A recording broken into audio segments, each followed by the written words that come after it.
ദൈവവചനത്തിന് ബന്ധനമില്ല. വചനത്തെ ബന്ധിക്കുവാൻ ഒതുക്കുവാൻ നോക്കിയ ആരും വിജയിച്ചിട്ടില്ല. എന്നാൽ തിരുവചനത്തിൽ ബന്ധനമില്ലാത്തതുകൊണ്ട് ആ വചനം ദൈവമാണ് എന്ന് നമുക്ക് മനസ്സിലാക്കാൻ കഴിയും. തിരുവചനം ധ്യാനിക്കുമ്പോൾ വചനം എവിടെ ഇറങ്ങി വന്നിട്ടുണ്ടോ അവിടെയെല്ലാം ഇരുട്ട് മാറി വെളിച്ചമായി തീർന്നിട്ടുണ്ട്. പ്രിയരെ, നമ്മുടെ കുടുംബങ്ങൾക്കകത്ത്, നമ്മുടെ തലമുറകൾക്കകത്ത് ഇരുട്ടിൻ്റെ ശക്തി നിഴലിക്കുന്നത് കാണുമ്പോൾ ആ വചനം ഐക്യുവാൻ, വചനമാകുന്ന വെളിച്ചം പകരുവാൻ നമുക്ക് കഴിയട്ടെ. ആ കർത്താവിൻ്റെ സന്നിധിയിലേക്ക് വരുമ്പോൾ 119-ാം സങ്കീർത്തനത്തിൽ ഇപ്രകാരം പറയുന്നു: നിന്റെ കൽപ്പനകൾ എനിക്ക് പൊന്നിലും തങ്കത്തിലും അധികം പ്രിയമാകുന്നു. പൊന്നിനേക്കാൾ തങ്കത്തേക്കാൾ പ്രിയപ്പെടുന്ന ദൈവത്തിൻ്റെ വചനം. ആ വചനം യോഹന്നാൻ സുവിശേഷം പറയുന്നു, ആദിയിൽ ഉണ്ടായിരുന്നു. ആ വചനം കൃപയും സത്യവും നിറഞ്ഞവനായി നമ്മുടെ ഇടയിൽ പാർത്തു. ക്രിസ്തുവാകുന്ന ദൈവത്തിൻ്റെ വചനം ഒരുവൻ്റെ ഉള്ളിലേക്ക് പ്രകാശിപ്പിക്കപ്പെടുമ്പോൾ, പരിശുദ്ധാത്മാവ് ഉണർത്തുമ്പോൾ ആ വ്യക്തി രൂപാന്തരപ്പെടുന്നു. ആ വ്യക്തിയുടെ ഇരുൾ മാറുന്നു. പയ്യെ പയ്യെ വെളിച്ചം വലിയ വെളിച്ചമായി മാറുകയാണ്. ക്രിസ്തുവാകുന്ന വെളിച്ചം ഒരുവൻ്റെ ഉള്ളിൽ വലിയ പ്രക്രിയ ചെയ്യുവാൻ ഇടയായിത്തീരുന്നു. പ്രിയരെ, ദൈവത്തിൻ്റെ മക്കളായി തീരുവാൻ നാം ആഗ്രഹിക്കുമ്പോൾ തന്നെ നമ്മുടെ പഴയ മനുഷ്യൻ മദ്യമായിരിക്കാം, ദുർനടപ്പായിരിക്കാം, മറ്റേതെങ്കിലും കള്ളമായിരിക്കാം. ഈ പഴയ സ്വഭാവം വിട്ടുപിരിയാൻ കഴിയാതെ പിന്തുടരുന്നു എങ്കിൽ ഇന്ന് ഈ വചനത്തിലേക്ക് മടങ്ങി വരുവാൻ നാം തയ്യാറാകണം. പ്രവാചകൻ വിളിച്ചു പറയുന്നൊരു വാക്യമുണ്ട്: നാം മുടിഞ്ഞു പോകാതിരിക്കുന്നത് യഹോവയുടെ ദയയാകുന്നു.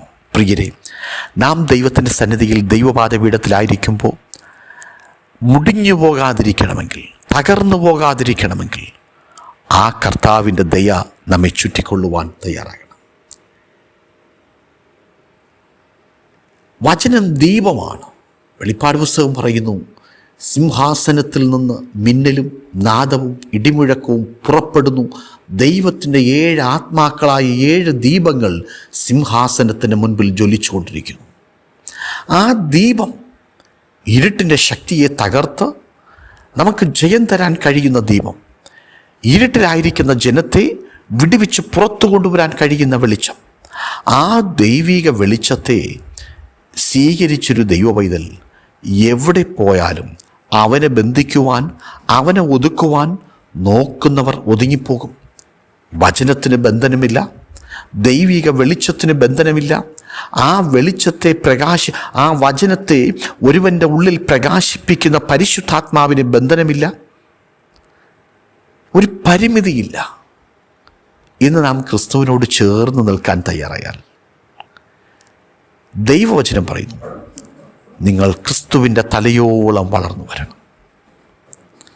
ഓരോ ദിവസവും നമുക്ക് വളർച്ചയുണ്ടാകും, അനുഗ്രഹങ്ങളുണ്ടാകും,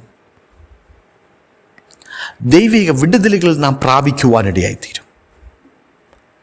അങ്ങനെയാണെങ്കിൽ ഈ ദൈവത്തിൻ്റെ വചനം കേട്ടുകൊണ്ടിരിക്കുമ്പോൾ എനിക്കൊരു വിടുതലില്ലല്ലോ, എനിക്കൊരു വളർച്ചയില്ലല്ലോ, എൻ്റെ ജീവിതം തകർന്നതാണല്ലോ എന്ന് ഭാരപ്പെടുന്നവരാണെങ്കിൽ ഇന്ന് ഈ പ്രഭാതത്തിൽ ഞാൻ ദൈവസന്നിധിയിൽ അപേക്ഷിച്ചു പറയട്ടെ, ഈ വചനത്തോട് ചേർന്ന് നിൽക്കാം, ഈ വചനത്തെ അകത്താക്കാം, ഈ വചനത്തിൽ വളരാൻ ആഗ്രഹിക്കാം, ഈ വചനത്തോട് ചേർന്നു എന്ന് പറയാം.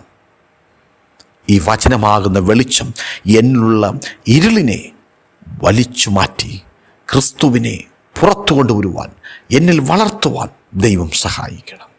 അതേ പ്രിയരെ, ഇന്ന് ഏത് വിഷയത്തിൻ്റെ നടുവിൽ നിങ്ങൾ ഭാരപ്പെടുന്നുവോ, നിങ്ങളുടെ പങ്കാളിയായിരിക്കാം, തലമുറയായിരിക്കാം, ഏതെങ്കിലും വിഷയങ്ങളുടെ നടുവിൽ, രോഗത്തിൻ്റെ നടുവിൽ, പ്രയാസത്തിൻ്റെ നടുവിൽ, ഭാരങ്ങളുടെ നടുവിലായിരിക്കുന്നെങ്കിൽ ഈ വചനമാകുന്ന വെളിച്ചം, ബന്ധനമില്ലാത്ത ദൈവത്തിൻ്റെ വചനം നമ്മുടെ ജീവിതത്തിൽ വിടുതലായി വ്യാപരിക്കുകയാണ്. ആകിയാൽ ഈ തിരുവചനം നമ്മുടെ ജീവിതത്തിൽ വിടുതലായി മാറട്ടെ. May God bless you.